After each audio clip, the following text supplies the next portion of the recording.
Hello riding people. Spurned on by the media and our friends, we often have a burning desire to own the latest exotica. The biggest running cost of any vehicle is depreciation, so buying used with eyes wide open is always wise. However, in an increasingly disposable world, we all crave shiny new things now and then. And costs aside, there are certainly many advantages in owning a brand new vehicle. The brakes, the tyres, the suspension are all box fresh and won't require any attention for many miles. It will most probably benefit from the latest tech and safety aids, and there's a perception that reliability will be better than a higher mileage used machine. And then there's that intangible, warm, fuzzy feeling we all get when riding an immaculate, brand new machine home. But not everyone has $30,000 or pounds or whatever your currency is to throw at the things we now call weekend toys. In fact, the vast majority of owners don't even have that kind of disposable income, period.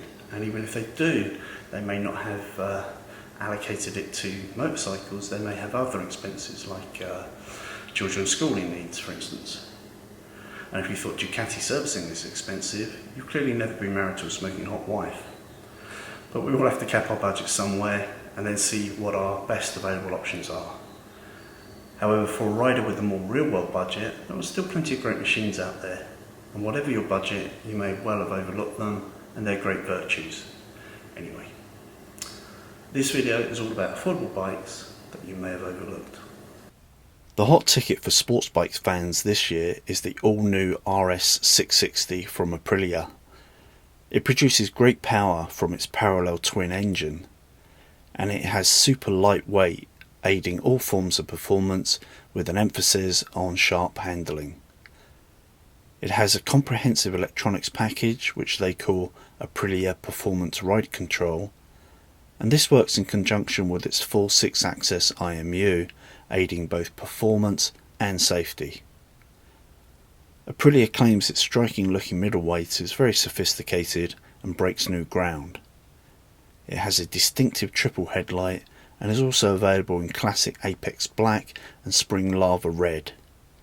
Personally, I quite like the crazy acid gold, which will certainly divide opinions, but one thing is for sure, that this is a cracker of a motorcycle, and all for a very reasonable $11,299. BMW F900XR, $11,695. BMW have hit the sweet spot with their F900XR all-rounder. It's a refined and very usable parallel twin, making a useful 99 horsepower and 68 pound-per-feet of torque. It's a long-legged bike built to run distance with relaxed ergonomics and decent airflow. And it's versatile too, ideal for commuting in the city, scratching in the mountains and cruising along the highways. It is available in light white, galvanic gold metallic, and my own personal preference, racing red. There are seat heights available between 30 and 34 inches, which should suit average to tall riders. Peak torque is achieved by 4,500 revs, and it holds on to that until 8,500 RPM, so very real world. Electronic suspension is available at a cost option, and if it's within budget, it's probably worth having. The XR features sophisticated braking control and has available adaptive cornering lights. This year it also gains an LED headlamp, which naturally helps with safety both day and night. Typical of BMW, many options and accessories are available, but may blow the budget if you tick all the boxes. $11,695 for the base machine is a very good value for a well-built machine that will do most things extremely well. Ducati Monster Plus, $11,895. The Monster is a machine once accredited for saving Ducati from bankruptcy. It's been around since 1993 and is a critical part of the Ducati heritage story. For 2021, Ducati have gone back to basic principles for the Monster. They got rid of the weight and now it tips the scales at a featherweight 366 pounds. They've given it a real-world power plant capable of making 111 horsepower and 69 pounds-per-feet of torque, and they've given it a new Armani suit to wear. The whole bike just screams naked, sporty fun. It's a very compact and contemporary looking machine. It looks bang up to date. Its frame is now aluminium, and along with other changes, this is why it is a massive 40 pounds lighter than a Monster 821. It's a narrow bike with clean lines, not stylised, just all killer, no filler. And they're not shortchanged anybody on the electronics either. Has a quick shifter, launch control, TFT, LED lighting, and USBs are all standard. Lightness has been the mantra for the new Monster, which promotes easy manoeuvring and increases the fun. Its narrowness and lightweight will appeal to shorter riders craving a proper bike that they can feel confident on. The Testastretta 11 degree 937cc L-twin engine uses Desmodronic valves for increased accuracy at higher revs. But they've also improved maintenance by pushing valve checks out to 18,000 miles, which is 30,000 kilometers. Peak torque is available at 6,500 RPM and max power at 9,250, which should help holding a gear through bends. It's got a bigger engine, makes more power and torque, but they've somehow also managed to make it lighter and more affordable. On a twisty road, it's very likely to provide a 10 out of 10 grin from ear to ear. For $11,895, it's a proper dose of Italian style that will appear very desirable to many potential owners. Harley Davidson Street Bob 114, $14,995. This is clearly the most expensive bike that still makes the affordable list for many. But it also has a lot of good core components from a company that is considered very much the real deal. Indian and Harley seem to be locked into a bit of a tit-for-tat power war of late, and the winner is the general public because we've never been so spoilt for big bore American V-twin muscle. The Street Bob's 114 has ample torque for its relatively light weight of 659 pounds with a full tank of gas. As heavyweight cruisers go, its roll-on power is strong, ideal for making steady overtaking progress. Of course, it's easy to knock the Milwaukee boys, but their potato rumble is often imitated but never matched. Combining the virtues of the Softail and the Dyna range a few years ago to form the new Softail platform upset many purists. But the bottom line is, the newer bikes were far more dynamic and capable, and that was one area they needed to improve. The rear monoshock may not exactly be dual speed Öhlins, but it's easy to adjust and it suits the bike well. For those wanting a proper hardtail look without the spine surgery, look no further. Available in 4 unique paint schemes with the classic #1 graphic on the fuel tank. It's what your pops would have loved. Honda Rebel 1100 DCT, $9,999. Honda doesn't care about claims of heritage, and they have decreed that polishing chrome don't get you home. For 2021, the Rebel has grown a beefy pair, pumping up the jam to a full fat 1100cc. It's essentially a borrowed engine from the Africa Twin with appropriate retune.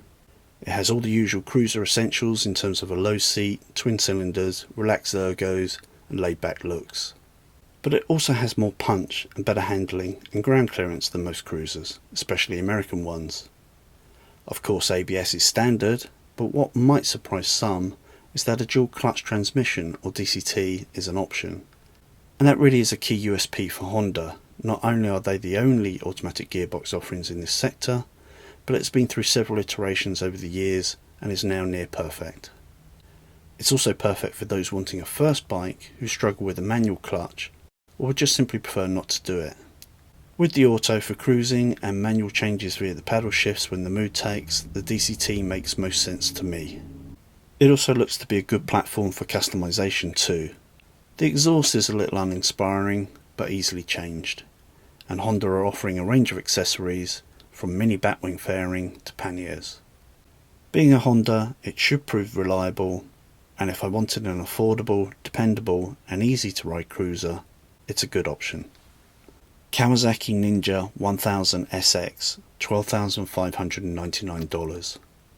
Proper sports tourers used to be all the rage in the 90s, and then they sort of died a death really.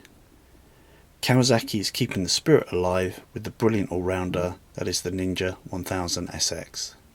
It's a bike you can commute on weekdays, track day at a weekend, and then take off on an annual touring holiday. It has ample power to whisk two people and their luggage away for a romantic excursion, and yet it would not embarrass you if you wrung its neck around a half-decent racetrack. Styling is definitely on the Japanese angular side of a set square, and Kawasaki are known to make fast, reliable bikes, and painting them green, of course. This year the Mutant Turtle has a superb spec which includes a 6-axis Bosch IMU to control longitudinal, transverse and the vertical axis, plus roll rates and pitch, cornering ABS and traction control, a slipper clutch, rider modes, electronic cruise control and a quick shifter. Of course it also has the mandatory TFT colour instrument panel too, along with smartphone connectivity and Kawasaki proprietary app. Bridgestone Batlax tyres are standard, which personally I'm not a fan of, but is something easily changed. Overall it is fast, very good and very green. KTM 890 Duke R, $11,999. The Super Scalpel takes over from the successful 790 Duke. They've made it as light and powerful as possible, and as a road bike goes, it's a bit of a sweet spot for naked bikes. It now churns out 115 horsepower and has a balancer shaft to make those ponies smooth. The Duke has a ride-by-wire throttle, and KTM have put in additional effort to ensure engine mapping and fueling complement. The die-cast open lattice swinger has always been a work of art and provides the right balance of rigidity and flex. KTM own WP suspension, and the Duke R gets full 43mm Apex spec front forks for top draw handling composure. The rear shock is also WP, the frame and wheels are lightweight, and the standard Continentals look aggressive. Tank volume is a disappointing 14 litres, but that's not too dissimilar to peer machines in this segment. The bars are tapered and can be positioned in 4 different places within the triple clamps. Both brake and clutch levers are adjustable, and of course it has a TFT dash. The LED headlights are visually striking, and I love their elongated design, which would work well on a Pan America I feel. Making the up and down quick shifter an option is just dumb personified on this bike, as every typical rider will want it. Cornering ABS is standard with Bosch MP 9.1 calipers. ABS on the rear is disabled when in supermoto mode. Yeah! And as usual, the Austrian Power Parts catalogue has a plethora of orange parts to buy for the bike, and why not? It's a cool bike. Moto Guzzi V85 TT Adventure E5 850, $12,999. Moto Guzzi are celebrating 100 years of passion this year, and global ambassador Ewan Obi-Wan McGregor is helping them to achieve more sales. For those who think outside the box, don't need a 200 horsepower adventure bike, and dig the cool retro styling vibe, it certainly has curb appeal. Especially in the Giallo Mojave colour scheme, it looks particularly rad. The wonderful Michelin Anarchy adventure tyres are standard, and it boasts 5 different riding modes, with road, rain, off-road, sport and custom. There's a whole host of Guzzi parts and merch to complement the adventure spirit, and it just looks great in a totally unpretentious, incredible kind of way. For sure it won't be the fastest on-road or the best off-road, but this is a well-built, shaft-driven, fully sized, rugged motorcycle for less money than most middleweight adventure bikes. Royal Enfield Himalayan, $4,999. If these options still seem pricey, what about the Royal Enfield Himalayan? It's built for no roads, as they tell us, and is incredible value. Plus, Ryan of Fort 9 tells us that based on metal contents present in drained oil samples, it's engineered with very fine tolerances.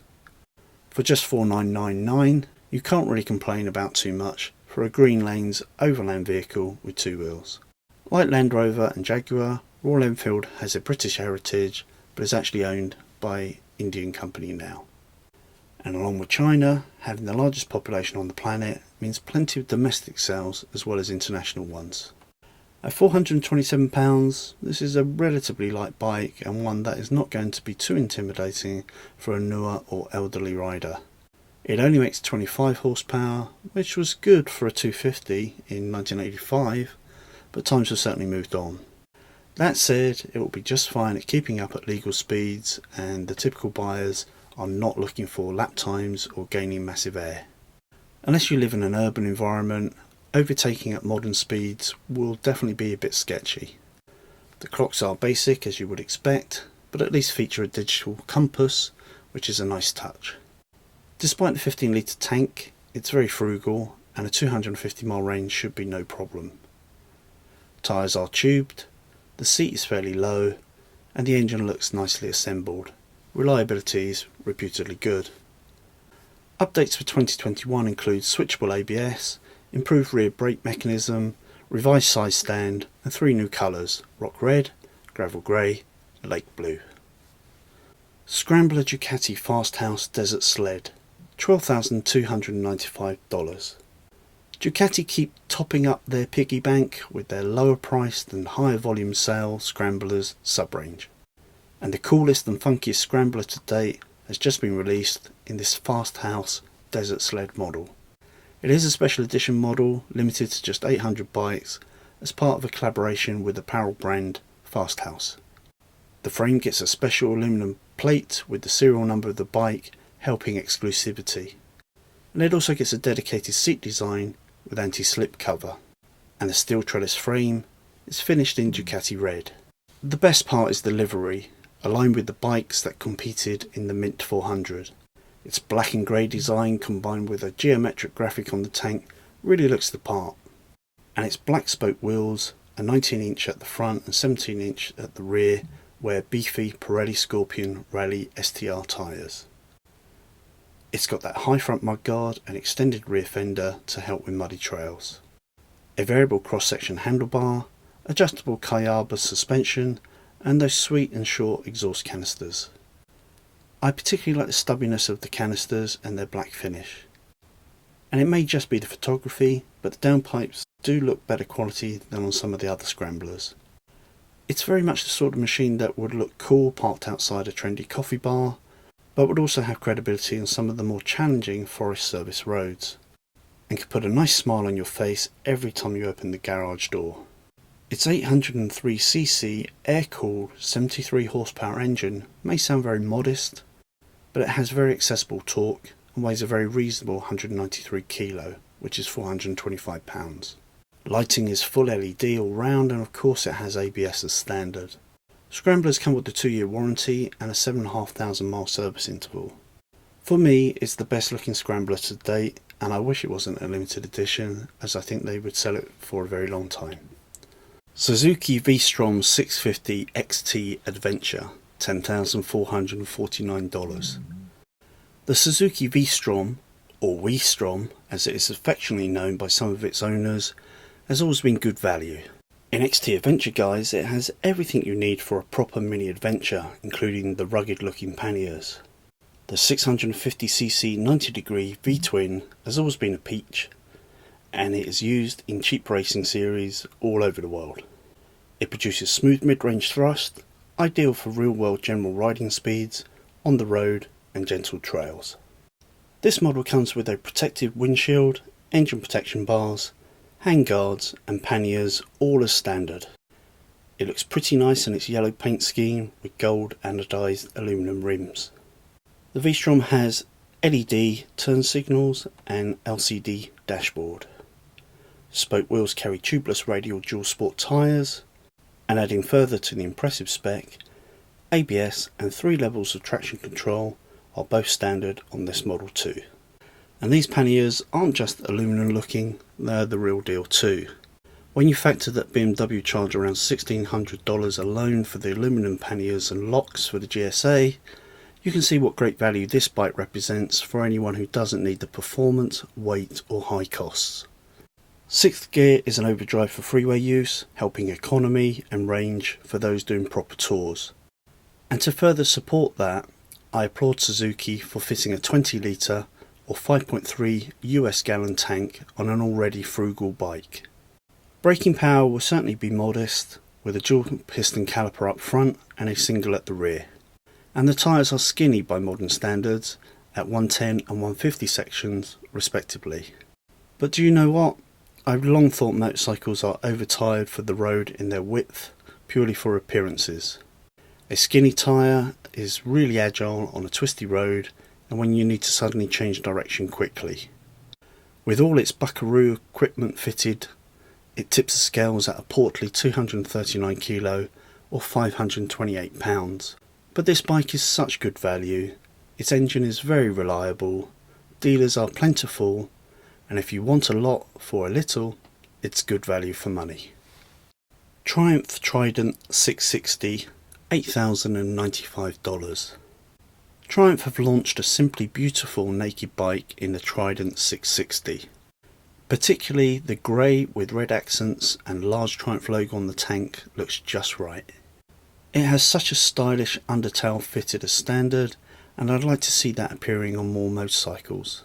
Triumph claim it has striking good looks, confidence inspiring handling, superior technology and thrilling triple performance.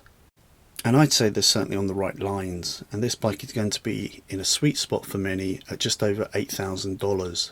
Its 660cc engine is of course a triple, and nobody does triples better than Triumph. They've made it their lineage. Around 80 horsepower and 50 torques is again a sweet spot for many for a road bike, and it's not particularly heavy at 189 kilo or 416 pounds either. Handling is assured with perfect for the road 17-inch wheels running a 120 and 180 section tyre, so plenty of aftermarket choice. Only rear preload is adjustable, but otherwise the Honda Source Showa suspension is beefy and works well. Nissan calipers take care of the braking needs, with 310mm disc up front and 255 in the rear. Seat height is a fairly regular 31 inches, and its tank is 14 litres or 3.7 US gallons, which is a bit miserly, but standard fare for many naked bikes nowadays it seems. It's easy to get swept away with the notion that we all need 200 horsepower naked bikes just to have any fun, but for many people the opposite is true. Bikes are getting so powerful, fast and focused that they're becoming a bit of a workout. Bikes like Triumph's cool looking Trident can remind a rider where the accessible fun is without the intimidation. Hats off to Triumph, they've been killing it with their new bikes in recent years. Yamaha MT07, $7,699. Yamaha's 689cc parallel twin is a real peach of an engine that is also used in its much praised Tenere 700. Although it doesn't have the outright power of its bigger brother, the 900, with that bike's triple cylinder engine, for many its CP2 cross-plane crank is the pick of the bunch, when its weight, power and delivery are all considered as a whole. It also boasts very impressive fuel economy at a claimed 58 miles per gallon too, and with a very useful 3.7 US gallons tank, you should be able to travel 150 miles before refueling stops. Weight is also another strong point at only 406 pounds. The MT07 is designed for real world street fun and has the ideal 17-inch size wheels with the 120 and 180 section as standard. For 2021, Yamaha have improved the exhaust system, the valve seats, the gear shift, and they've also refreshed the ECU as well. And its colour schemes are bold and shout fun this year. They do look hyper naked, but this is definitely more of a naked than hyper. LED lighting all round is standard, increasing visibility and therefore safety. ABS is standard, and with 4-piston calipers up front, emergency stops should present no heart-in-mouth moments. The LCD dashboard is all new for this year, which is nice, but expect bikes in this category to get full TFTs soon. A few accessories are available, such as a fly screen and fender eliminator, but aftermarket suppliers like this bike anyway. One final thing is that Yamaha have much improved the ergonomics this year. The bars are raised, wider and closer to the rider. For the money, it's really hard to knock this bike in any way. Yamaha do build very reliable bikes, and at $7,699 this is a great value. Many premium brand owners have a real snobbery about Japanese motorcycles, but when they're this well designed and made for very little money, it makes bikes costing 4 times as much look very expensive. I hope you enjoyed that summary, but which affordable bike is best?